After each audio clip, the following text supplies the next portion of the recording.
by repeating the Eagle Scout promise with their names, Eagle Scout. Please make the Scout sign and repeat after me. I reaffirm my allegiance I reaffirm my allegiance to the three promises of the Scout Oath. to the three promises of the Scout Oath. I thoughtfully recognize Thoughtfully recognize and take upon myself and take upon myself the obligations and responsibilities the obligations and responsibilities of an Eagle Scout. of an Eagle Scout. On my honor, I will do my best On my honor, I will do my best to make my training and example, to make my training an example, my rank and my influence, my rank and my influence, count strongly for better scouting count strongly for better scouting, and for better citizenship for better citizenship in my troop, in my in my community, community, and in my contacts with other people. and my contacts with other people. To this I pledge my sacred honor. This I pledge my sacred honor. 2. For the Eagle Scouts in the audience, please be seated. Thanks, Braden.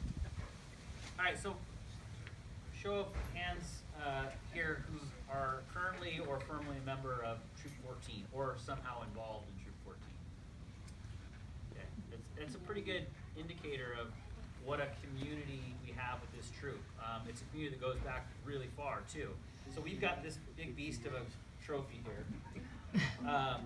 And it's a cool story. So this thing was created in, well, I'll talk about the history of the troop. So it's funny, I was just in Hawaii and we were at the Pearl Harbor Memorial and I ran into a guy there, a guy older than me, and we started discussing. He was a scoutmaster as well. And on our script, we always say that our troop is the oldest one west of the Mississippi. Well, in the last 7 years, I've come to learn that there's quite a few troops that claim that. So I'm not sure. Ultimately, we ended up in a fist fight right at the dock.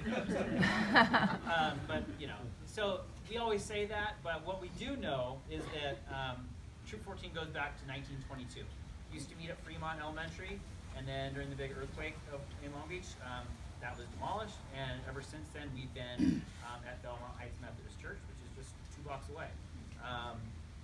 There was one lapse in our charter, which may be the discrepancy on who's the oldest, most continuously chartered troop. But yeah, during World War II, as most of the young men and probably the adult leaders in the troop went off to war, we did not have an active troop. But back in the 50s, Scoutmaster named Earl Radabaugh realized that a lot of the scouts just didn't have an interest in achieving the rank of Eagle.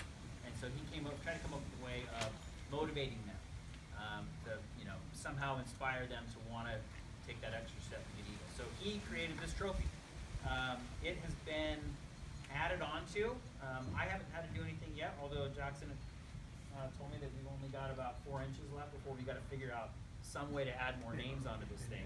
But the very first name is from 1962, Stuart Weisner. And if later on you guys come up and look, there's actually a picture on the back of Stuart and Earl Radabaugh, which I think his name was the Colonel, is what they called him. So you scouts probably had it a little bit easier with me than you would have back in the 50s. Some guy named the Colonel. And it's a cool picture. It's from an Eagle Court of Honor where the 2 first guys were getting their Eagle. So it's a really neat piece of history. We have lots of fathers and sons and